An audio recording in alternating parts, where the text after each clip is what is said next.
सब, उम्मीद है कि आप सब खैरियत से होंगे। तो आज है चैप्टर नंबर 10 का सेकंड लेक्चर और हमने पढ़ना है about the reactivity of alkyl halides. जैसा कि लास्ट लेक्चर के अंदर हमारी डिस्कशन हुई थी, अल्काइल हैलाइड मतलब RX, ठीक है। X हैलोजन हो सकता है, उसकी बेस पे आपके पास अल्काइल हैलाइड क्या हो सकता है, इट में B RF, it may be RCl, it may be RBr and it may be RI। तो मतलब हमारे पास चार तरह के अल्काइल हैलाइड्स हैं, alkyl fluorides, chlorides, bromides and iodides. तो आज की हमारी डिस्कशन सिर्फ इसी बात पे है कि इन चारों में अगर देखें तो एक चीज तो कॉमन है ना, R क्या है, बेसिकली ये कार्बन की चेन है, ऐसा ही है। तो अगर मैं R की जगह सिर्फ C लिख दूं, कार्बन की चेन, तो बेसिकली हमने ये देखना है कि हमारे पास इन अल्काइल हैलाइड्स में से, मतलब जो आपके पास फ्लोराइड्स हैं, alkyl fluoride, alkyl chlorides, alkyl bromide and alkyl iodides, इनमें से सबसे ज्यादा रिएक्टिविटी किसकी है, सबसे ज्यादा रिएक्टिव कौन है। Now question is that what is reactivity. Reactivity बेटे हमारे पास एक एबिलिटी है टू रिएक्ट विद समवन, किसी के साथ रिएक्शन करने की ability is called as reactivity. Okay, अब कोई चीज रिएक्शन कब करती है, देखिए अगर फॉर एग्जांपल मैं कहता हूँ मेरे पास ये मिथाइल फ्लोराइड है, या मैं कहता हूँ मेरे पास मिथाइल क्लोराइड है, या मैं कहता हूँ मेरे पास methyl bromide and so on, methyl iodide, कोई भी अल्काइल हैलाइड है, तो वो चीज किसी दूसरी चीज के साथ रिएक्शन कब करेगी, उसके लिए दो ऑप्शन है। या तो बेटे ये अपना बॉन्ड तोड़े, अगर इनका आपस में बॉन्ड ब्रेक होगा तो फिर ये रिएक्शन करेंगे, अदरवाइज तो ये HF रिएक्शन नहीं करेगा, सॉरी ये मिथाइल फ्लोराइड या मिथाइल क्लोराइड वगैरह रिएक्शन नहीं करेगा, ठीक है। तो रिएक्शन करने की एबिलिटी क्या है, रिएक्टिविटी। और रिएक्टिविटी बेटे बेसिकली दो चीजों पे डिपेंड करती है, वो क्या है, बॉन्ड एनर्जी और बॉन्ड पोलैरिटी। मतलब बॉन्ड एनर्जी मतलब बॉन्ड को तोड़ने के लिए कितनी एनर्जी चाहिए, उसको देख के हम अंदाजा लगाते हैं कौन ज्यादा रिएक्टिव है कौन कम रिएक्टिव है। देखो ये बॉन्ड टूटेगा तो रिएक्शन होगा, वरना तो ये वैसे ही रहेगा, वैसे का वैसे ही रहेगा, कोई रिएक्शन है नहीं होगा। रिएक्शन नहीं करेगा तो रिएक्टिविटी क्या होगी, लो होगी। एक चीज तो वो बॉन्ड एनर्जी में आ जाता है हमारे पास, इसको डिस्कस करेंगे। उसके बाद है बॉन्ड पोलैरिटी, ठीक है। या तो ये बॉन्ड तोड़ के रिएक्शन करते हैं, या फिर ऐसा होता है कि अगर इनके ऊपर कोई हाईली पार्शियल नेगेटिव और पार्शियल पॉजिटिव मतलब पोलैरिटी हो बॉन्ड के अंदर, बॉन्ड पोलर हो, तो फिर वो क्या करता है कि जब दूसरे किसी कंपाउंड के पास जाता है तो उसके अंदर भी पोलैरिटी डेवलप करता है, किसी ना किसी तरह से उसके साथ पंगे लेने की कोशिश करता है। मतलब अगर हमारे पास किसी कंपाउंड के अंदर पोलैरिटी हो, या तो फिर वो एज अ इलेक्ट्रोफाइल एक्ट करता है, या फिर वो एज अ न्यूक्लियोफाइल एक्ट करता है, मतलब रिएक्शन फिर भी हो जाता है। तो रिएक्शन करने की एबिलिटी को तो हम रिएक्टिविटी कह रहे हैं। तो जब हमने रिएक्टिविटी को डिस्कस करना है अल्काइल हैलाइड्स के, अल्काइल हैलाइड कौन कौन से हैं हमारे पास, एक हमारे पास बेटे फ्लोराइड, क्लोराइड, ब्रोमाइड और आयोडाइड। इनकी रिएक्टिविटी को अगर हमने डिस्कस करना है तो हमें बॉन्ड एनर्जी को और बॉन्ड पोलैरिटी को देख के डिसाइड करना है कि इनमें से सबसे ज्यादा रिएक्टिव कौन है, ठीक है जी। तो जो बॉन्ड एनर्जी की बात कर लेते हैं, देखो बेटे अगर हमारे पास हैलोजन फ्लोरीन है तो CF बॉन्ड होगा, क्लोरीन है तो CCl बॉन्ड होगा एंड सो ऑन, हमारे पास तरह से होंगे। हमने क्या किया, हमने बॉन्ड एनर्जी चेक की। देखो CF की बॉन्ड एनर्जी है 467 किलो जूल पर मोल एंड सो ऑन 346। मतलब जैसे जैसे हम बेटे आयोडीन की तरफ जा रहे हैं, अल्काइल फ्लोराइड से अल्काइल आयोडाइड्स की तरफ जा रहे हैं, तो बॉन्ड एनर्जी कम होती जा रही है। बॉन्ड एनर्जी का कम होने का क्या मतलब है, देखो अगर किसी बॉन्ड की एनर्जी बेटे आपके पास है कम, तो उसका क्या मतलब है, इसका मतलब है उसकी रिएक्टिविटी क्या है, बॉन्ड की ज्यादा।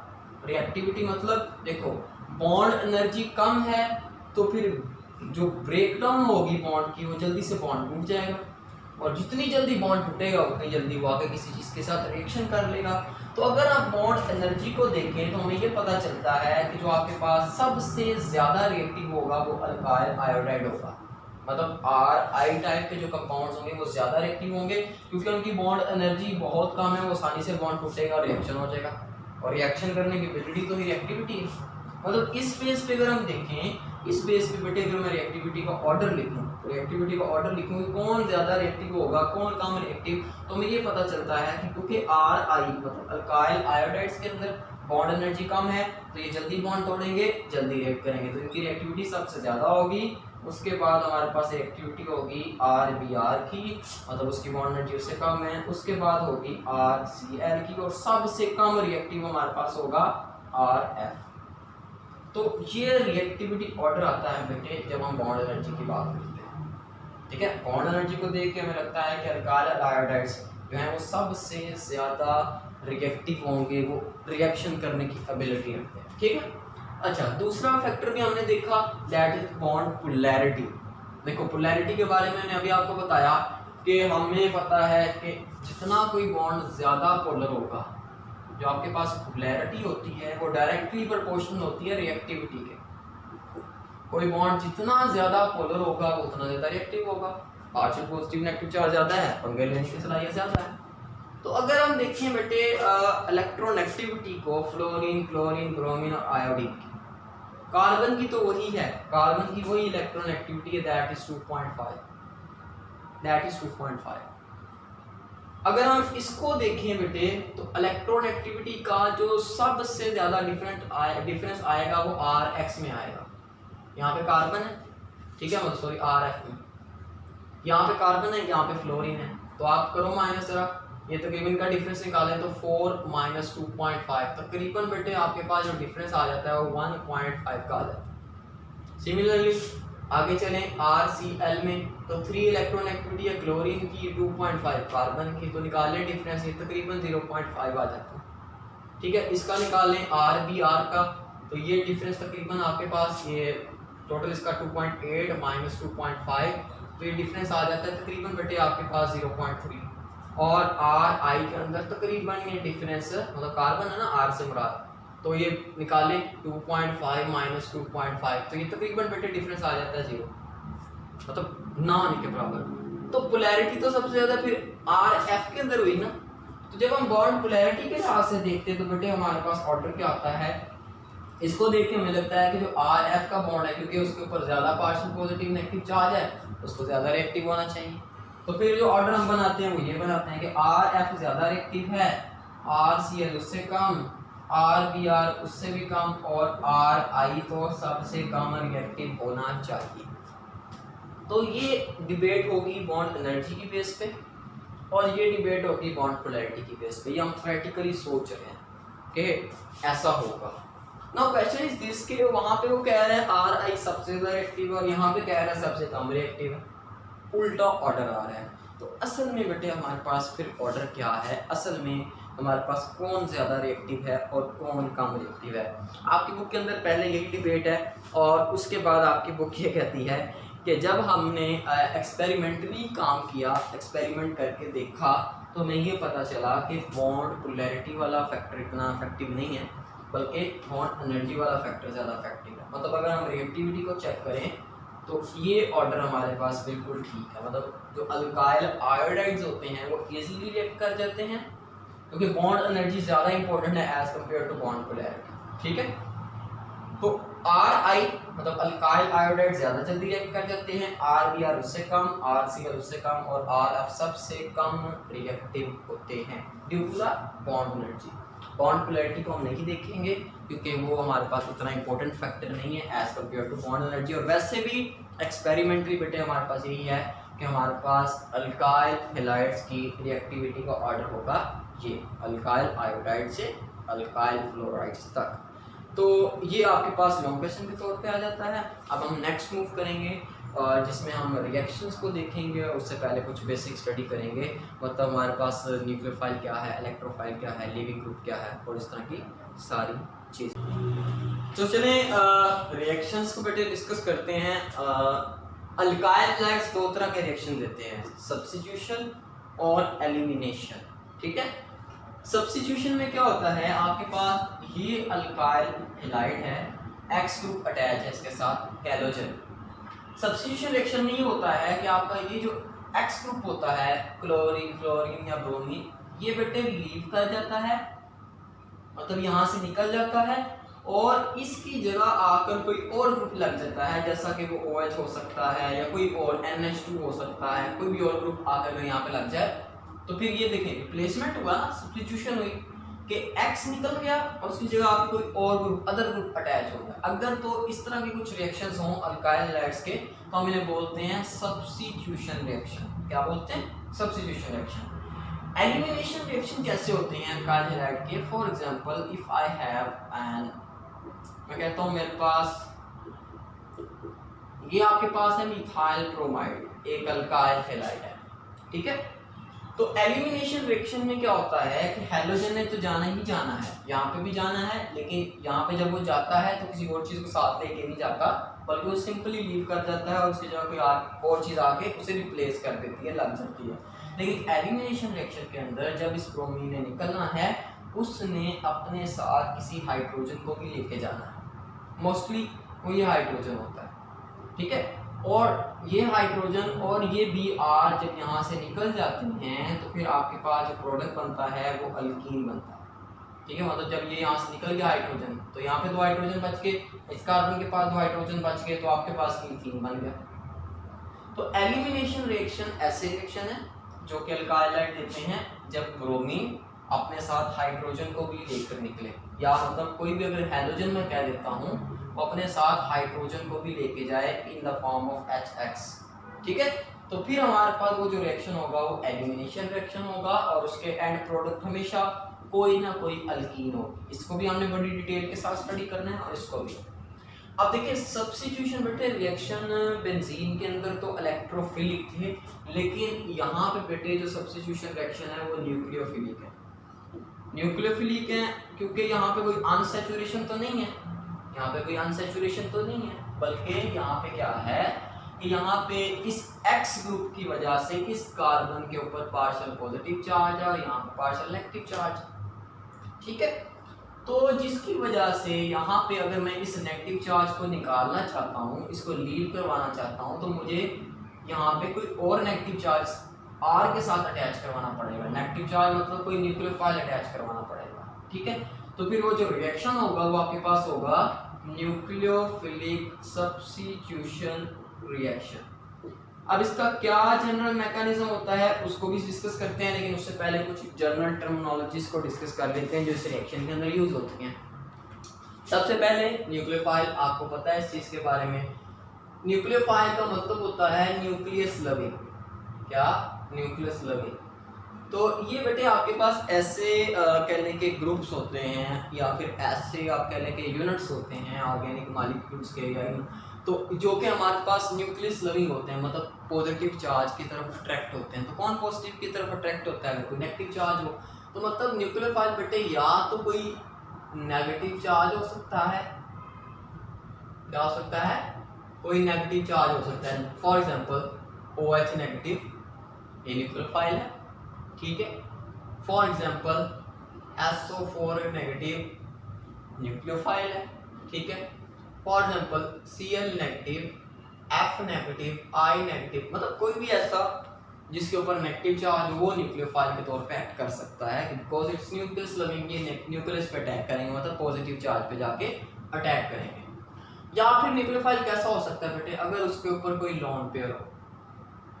लोन पेयर का मतलब भी क्या है? एक्स्ट्रा इलेक्ट्रॉन है तो न्यूक्लियस से लव करेंगे, वो फिर उसकी तरफ अट्रैक्शन करेंगे। अब इसमें क्या एग्जांपल आ सकते हैं? इसकी एग्जांपल बेटे आपके पास सबसे मशहूर एग्जांपल है, दैट इज अमोनिया, ठीक है। अमोनिया इसकी बड़ी मशहूर एग्जांपल है। अमोनिया कहने के न्यूक्लियोफाइल के तौर पे एक्ट करता है, ठीक है। और भी बहुत सारी एग्जांपल्स की हो सकती हैं, ठीक है। तो ये मोस्टली हमारे पास न्यूक्लियोफाइल ऐसे ही होते हैं, ठीक है। एक हमारे पास बेटे टर्मिनोलॉजी यूज की जाती है इलेक्ट्रोफाइल। इलेक्ट्रोफाइल कहते हैं इलेक्ट्रॉन लविंग। इलेक्ट्रॉन को कौन लव करेगा? Positive charge. इलेक्ट्रॉन लविंग, जिसके पास जिस चीज की कमी है उसी चीज को वो प्यार करता है, लव करता है, ठीक है। तो इलेक्ट्रॉन लविंग है तो मतलब इसके पास इलेक्ट्रॉन्स की कमी है, ठीक है। तो कौन कौन सी चीजें आ सकती हैं इसके अंदर बेटे? या तो इसके अंदर आ सकते हैं पॉजिटिव चार्जेस न्यूक्लियोफाइल के अंदर, या फिर इसके अंदर हमारे साथ आ सकती हैं electron deficient species. Electron deficient species के अंदर कौन सी चीजें आ सकती हैं? मतलब आपके पास जो बोरॉन, आयरन, एल्युमिनियम, इनके जो कंपाउंड्स हैं नॉर्मली, क्योंकि और सल्फर भी कर लें, क्योंकि इनके अंदर इनका ऑक्टेट कंप्लीट नहीं होता तो इनके अंदर हमेशा इलेक्ट्रॉन्स की कमी ही होती है। तो ये फिर जो इलेक्ट्रॉन डेफिशिएंट स्पीशीज है, मतलब for example BF3, FeCl3, AlCl3, SO3, ठीक है। तो ये सारे इलेक्ट्रॉन डेफिशिएंट स्पीशीज हैं, ये इसके अंदर आ सकती हैं। बाकी पॉजिटिव चार्जेस में तो बहुत सारे चार्जेस आ सकते हैं, जैसे H positive, for example Cl positive, Br positive, for example NO2 positive. तो बहुत सारी इसके अंदर और भी एग्जांपल आ सकती है। तो ये बेटे हो गया electrophile. So this one is very important, that is leaving group. Leaving group क्या चीज है?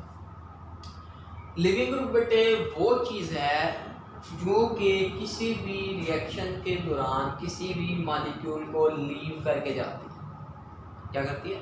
लीव करके जाती है।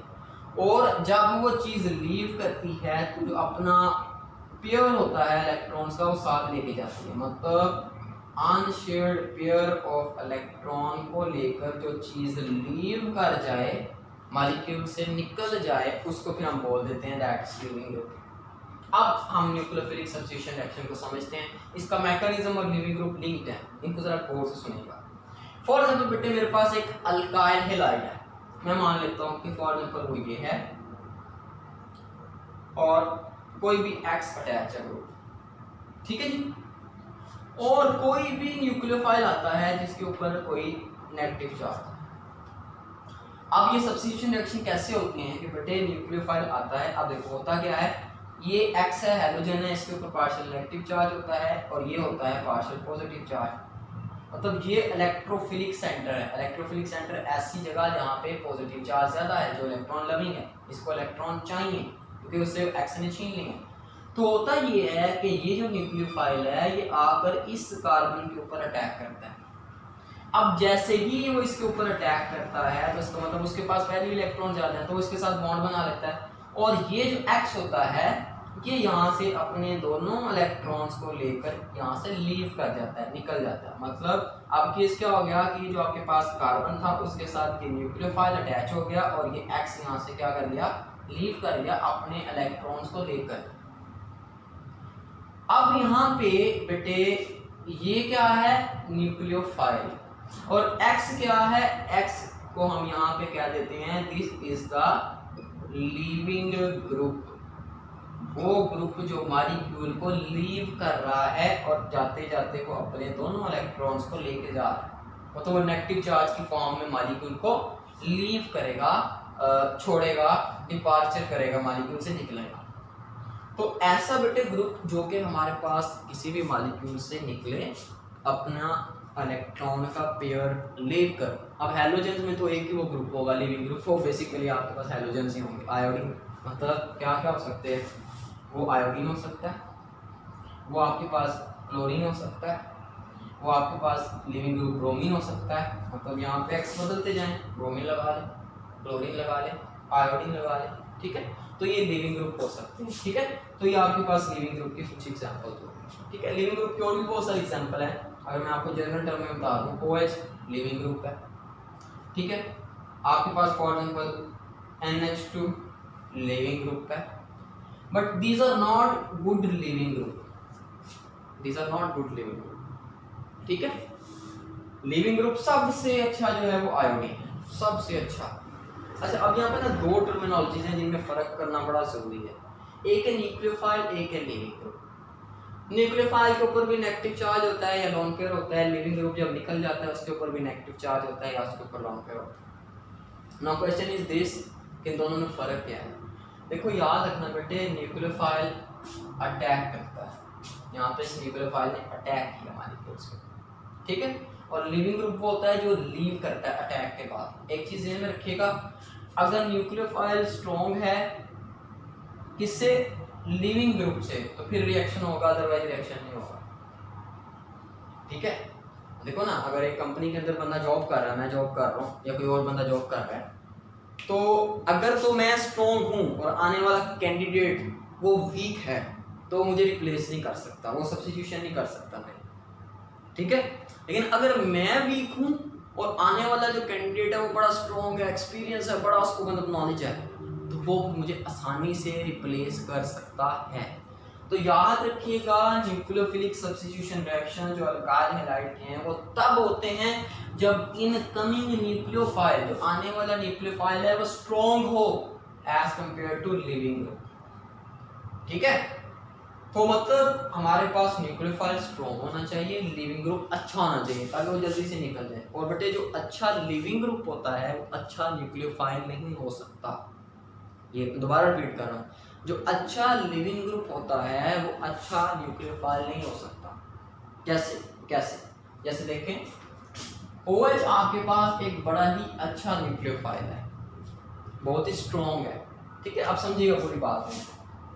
ये जाके बेटे यहाँ पे अटैक करता है, मैं कहता हूँ यहाँ पे आयोडीन लगा हुआ है, ये जाके इस कार्बन पे अटैक करता है और आयोडीन को कहता है निकल जाओ यहाँ से। आयोडीन यहाँ से चला जाता है तो एज अ रिजल्ट आपके पास क्या बनता है, फिर ये आयोडीन लीव कर गया आई नेगेटिव की फॉर्म में, और ये जो OH था ये इस कार्बन के साथ अटैच हो गया, मतलब कुछ ऐसा बन गया।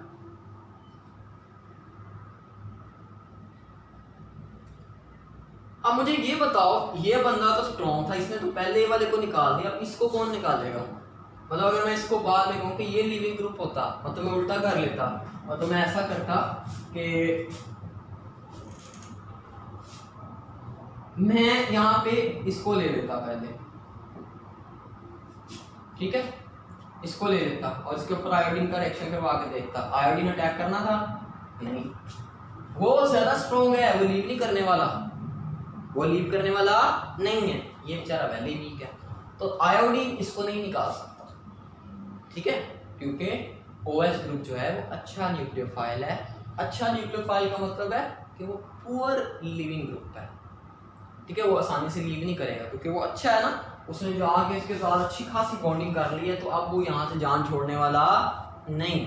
तो इसलिए मैं कह रहा था कि जो अच्छा न्यूक्लियोफाइल होता है वो अच्छा लिविंग ग्रुप नहीं होता, ठीक है। और आयोडीन की प्रॉपर्टी ये है कि आपके पास जो आयोडीन होता है वो अच्छा लिविंग ग्रुप भी है, अच्छा न्यूक्लियोफाइल भी है, ठीक है।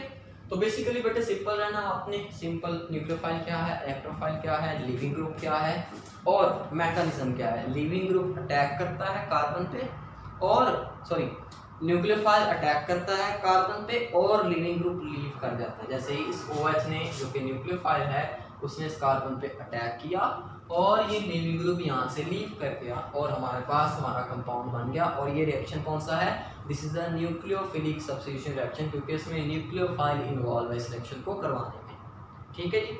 तो ये बेटे बातें ज़हन में रखिएगा। अब एक चीज़ रहेगी, दैट इज सबस्ट्रेट। सबस्ट्रेट क्या चीज़ है बेटे? सबस्ट्रेट वो मॉलिक्यूल है, ये वो मॉलिक्यूल जिसके ऊपर न्यूक्लियोफाइल जाकर अटैक करता है, उस मॉलिक्यूल को हम सबस्ट्रेट कहते हैं, ठीक है जी।